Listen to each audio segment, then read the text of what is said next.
ናይ ኢትዮጵያ ጀሃራ ኣብ ዙርያ ባህር ዳር ውግእ ጌርናስ ይብሉ መሐመድ ተሰማ እዩ ከምኡ ዝብል ዘሎ ኣብ ዙርያ ባህር ዳር ውግእ ጌርና ብዙሕ ማሪኽና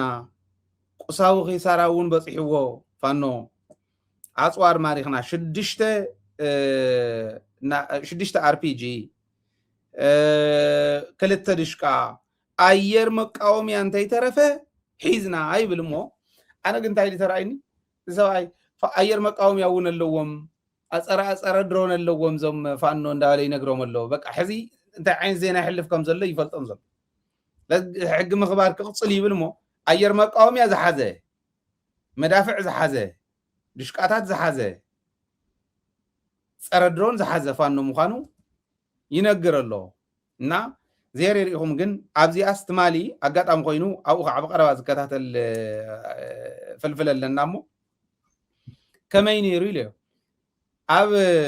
شسب بيت بحالنا بحر دار كربايا أنا فلتاي بأكلون فلتاي أجت أم قينو ناي ممرنة سلطان أخن سلطان كلناس مالت مويانا ممرنة سلزي كونه كاب تفعل لي في الدتات كاب إنجنيرينج كاب ميديكال ساينس كاب كالي خدمات خلقها ፔዳጎጂ ትወስድ ኢኻ መምህር ንኽትኮነ ዩኒቨርሲቲ ቀዳማይ ስራሕን ኣብ ዩኒቨርሲቲ መምህርነት ስለ ዝነበረ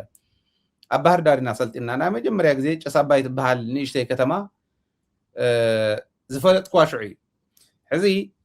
ኣብዛ ከተማ እዚኣስ ይብሉ 650 ሰራዊት ኢትዮጵያ ሙት ጥራሕ እዩ ቀይሕ መስቀል ዝወሰዶ ሙሩኽ ግደፎ 650 ሰብ ተቐቲልዎ ፍታ ከተማ ንሳ ጥራሕ ዙርያ ባህር ዳር ዝብሎ ዘሎ ነዚ ውል ስለ ዝኾነ ማለት ኢና ፀረ ድሮን ኣለዎም ድዩ ፀረ ኣየር ኣለዎም ድዩ ማሪኽኩም ናይ ሓቂ ኢልካ ብጣዕሚ ዝገርም መረዳእታ ይሕሊፉ ግን ፅቡቅ እንኳ ከምኡ ገይሩ ሕለፈሎም እየ ኢለ ኣነ ኣብዚ ሓሳብካ ቅምጥ ካልኦትኩም ንዛዝሙ እውን ስለ ዘለና ሓሳብኩም ክተቕምጡ ዝደሊ ሕዚ እውን ትዕድል ኣሎ ክልተ ብመዓልተ ንህቢና ሚኪ ቀፅል ኣብኣ ግን ኣብቲ ሕሶትስ ዘዝውፅሉ ሲ ክንዲ ታንክ ማሪኽና ኢሎም ተዘስምዑና ፅቡቅ ነይሩ ታንክ ከም ዝማረኹ ታንክ ማሪኾም እዮም ፋኖ ኣጋጣሚ ዝማረኹዋ ታንክ እውን ወሲዶማ እንተዝብሉ ፅቡቅ ነይሩ ሕዚ ትፀረ ኣየርስ ናይ ባዕሎም ገዚኦም ኣለዉ እንዲ ክብል ደልዩ ግን ፀረ ኣየር ሒዞም እንድሕር ኮይኖም ስሩዕርዮም ዓበይቲ ኣህዱታት እዮም እኒአዎም ኢልና ኢና ክንወስድ ማለት ኢና ዝገርም ወይ ከዓ ሕወሓት ታንክታት ተምርተላ መቐለ እሞ ካብ መቐለ ሰይዳትሎም ከዓ ዘይሎም ተዘቀናብርዎ እውን ሓደ ቁም ነገር እዩ ነይሩ ምስናኣቶም ማለት እዩ ንግዚኡ የንፍሰሎም እዩ ምክንያቱ ይፈርሶም ስለ ዘሎ እቲ ስርዓት እቲ ሰራዊቶም ይፈርስ ስለ ዘሎ ታዲያ ምኸምኽን እዩ በቃ ጀጋኒ ኢና ንማርኽ ኣለና እዮኹም ንዑ በቃ ሒዚ እውን ሽፍታ እዩ ተኩሲ ዝሃድም ንበረኻ ገለ እዚኣ እንያት ኣሎም ደምና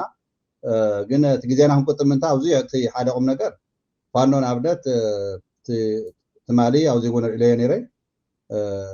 ብቆረፃ ኣትዩስ 250 ሞታትን 350 ምሩኻትን ገይሩ እዩ እዚ ክግበር ተለካ እንታይ ኣፅዋር ማርኽ ዘሎ ፋኖ እውን ፍሉጥ እዩ እቲ ፅቡቕነቱ ኣብይ ኣሕመድ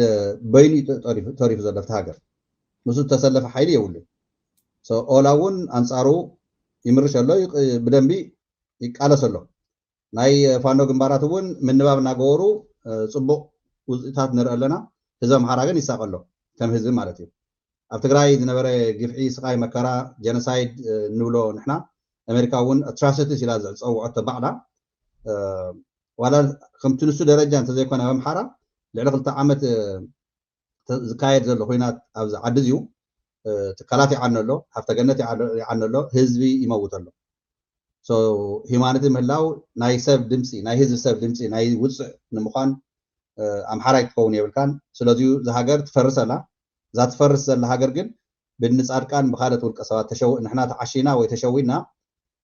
ናብ ኣዲስ ኣበባ ነማዓድወሉ ናብ ሸዋ ነማዓድወሉ ግዜ ኣውቂዑ ምዃኑ ክንኣምን ክንክእል ኣለና ከም ተጋሩ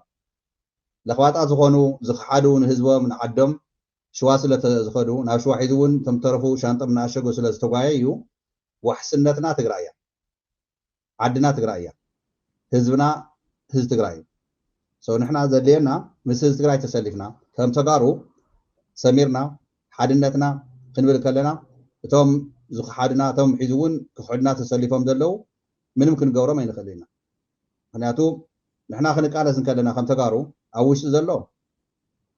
ወታደራዊ መስመር ዝሓለወ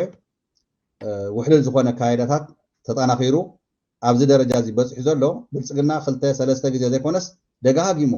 ዝሓስበሉ ዘሎ ሒዚ ጥንካሬ ናይ ሰራዊት ትግራይ ስለ ዝፈለጠ እዩ እቶም ሰራዊትና ዝመርሑ እተን ጀጋኑ ኣደታትና ንዞም ከምዚ ዓይነት ናብ ድርድር ወይ ናብ ሓሳብ ክደራደር ዝገብርዎ ዘለው ንብልፅግና ትጅግንነት ጥንካሬና ናይ ሰራዊትና ምልክት እዩ ሰራዊትና ክጥንክር ዝኽእል ካነየ ህዝቢ ምስ ሰራዊትና ተሰሊፉ እዩ ዲያስፖራ ትግራይ ይኹን ህዝቢ ትግራይ ውሽጢ ዘሎ ይኹን ሰራዊትና ሲ ክነኽብር ጥራይ ዘይኮነስ ኣብ ጎኒ ተሰሊፍና ንሕና እውን ድልዋት ክንከውን ኣለና ዝኾነ ነገር ከድልዮ ዘሎ እዚ ግን ሙሉእ ኣይተተግበረን እዚ ንኽትግበር ግን ንቐፃሊ እውን ዝተጋድለ ክብሪ የድልዮ ክብሪ ከዓ ክንህቦ ሓላፍነት ኣለና ንሕና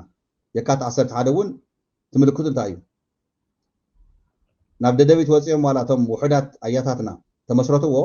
ትቃልሲ ንሱ ቀፂሉ ኣሎ ንሕና ከዓ ከም ተጋሩ ጀጋኑና ንሰማዕታትና ጥራይ ዘይኮና ንኽብር ቶም ርእሲ መሬት ዘለው ጀጋኑ ኣካሎም ዝጎደሉ ግን ብሂወቶም ዘለው እውን ክነኽብሮም ሓላፍነት ኣለና ክንሕግዞም ሓላፍነት ኣለና እዚ ለሃይሊ ሓዋይ ፃኒሕትና ክብረት ይሃበለይ ቃልሲ ትግራይ ክቅፅል እዩ መኸተና ክጠናኸር እዩ ኣብ ቀረባ ግዜ ኻን ምዕራብ ተመሊስና ኣብ ሑመራ ህዝቢ ትግራይ እኒ ብርሃን ሃይለ ዝረአናዮ ናይ የካቲት 11 ኣብ ሰራዊት ትግራይ ኣብ ኣርሚ ሰብዓ ዘካይድዎ ዘለው ናይ ኣርሚ ሰብዓ ንሪኦ ዘለና ካልኦት ሃድታት እውን ካልኦት ኣርምታት እውን ኣብ ትግራይ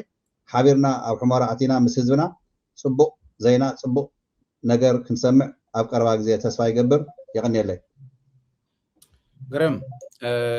ካሕሳይን ግርማዊ ኣክሱማዊ ንኽልቲኹም ብልቢ ነመስገን ድጋፍኩም ኩሉ ግዜ ክቕፅል ከም ምዃኑ ምንም ጥርጥር የብሉን ካሕሳይስ በቃ ኣብ ሰሙን እዚ ዳርጋ ብፍሉይ እዩ ድጋፉ ዝገልፅ ዘሎ ካሕሳይን ግርማውን ናይ ሎሚ ብልቢ ነመስግነኩም ኣብ ጎንና ስለ ዝኾንኩም ማለት እዩ ካልኦትኩም እውን ደደቢት እናደገፍኩም እናሓገዝኩም ክትዘልቁ በዚ ኣጋጣሚ ፃውዒትና ንቕርብ ደደቢት ሚድያ መኸተና እንተነኣሰ መኸተና እስካዕ ዝዛዘም መሰል ዓርሰ ውሳነ ህዝቢ ትግራይ እስካዕ ዝዛዘም ኣብዙ ኣለና ንቐፃሊ መናእሰይ ምሁራን ኣትዮም ሞት ሚድያ ብክልተ እግሩ ጠጠው ዝበለ ኣብ መላእ ዞባታት ትግራይ ስቱድዮ ዝወነነ ህዝቢ ትግራይ ዝውንኖ ሚድያ ጌርና ንዓዲ ኣብ እናኣትወሉ ህዝቢ በዓል ዋንኡ ኩሉ ግዜ ኣብ ደገነ ውሽጥን መሰረት ዘለዎ ደገን ውሽጥን ዘሎ ህዝቢ ዝራኸበሉ ጥራሕቲ ኣይኮነስ ዓለም ብምሉእ ትግራይ ትፈልጠሉ መስኮትና እዚ ከም ዝኸውን ኣይጠራጠርን ምክንያቱ ኩሉ ነገር ካብ ዕላማ ስለ ዝኾነ ዕላማኻ ንፁር እንተኮይኑ ናይ ግዜ ጉዳይ እምበር ዘይተሳኽዐ ኣይተርፍን ዳስዋይ ደደቢት እዚ ኩሉ ሸኽሚ ተሸኪምና ድጋፍ ርኡይ ዝኾነ ብጀካ ከምዙ ሕዚ ትገብርዎ ዘለኹም ብርኡይ ከምቲ ናይ ቲኤምኤች ሚልዮናት ወፂኦም ወይ ማኢት ሽሓት ወፂኦም ተደጊፍና ኣብዘየለናሉ ኣብዘይተደገፍናሉ እዋን ደደቢት ግን ቀፂሉ ኣሎ ዕላማ እዩ ኩሉ ዘቕፅሎ ስለዚ ሕዚ እውን ንቐፃሊ ናይ ህዝቢ ሚድያ ኮይና እዛ ሚድያ እዚኣ ህዝቢ ትግራይ ካብ ጫፍ ናብ ጫፍ ህዝብና ወኒንዋ ደገ ዘሎ እውን ወኒንዋ ብክልተ እግራ ጠጠው ክነብላ ኢና ኣይትጠራጠሩ ስለዚ ዕላማና እስካዕ ዝሳኻዕ መሰል ዓርሰ ውሳነና እስካዕ ዝሳኻዕ ዝከኣለኩም ድጋፍ እናገበርኩምላ እናፋለጥኩም ክትዘልቁ በዚ ኣጋጣሚ ፃውዒትና ንቕርብ ሚኪ የቕኒየለይ ካልኦትኩም ተኸታተልቲ መደብና እውን ኣብዚ ትውዎ ዝነበርኩም ሓሳብ ብልቢ ኢና ነምስግን እዚ መደብ እዚዩ በዚ ሰዓት እዚ ኩሉ ግዜ ክነቕርብ ከለና ንክልተ ሰብ ዕድል ንህብ ኢና ለሞይ ተጠቐምኩምን ትማለ ብቕሪ ትማለ እውን ከምኡ ተጠቐምኩምን ኣትኹም ሓሳብኩም ክትገልፁ ትደልዩ ይርዳእኒ እዩ ብምስሊ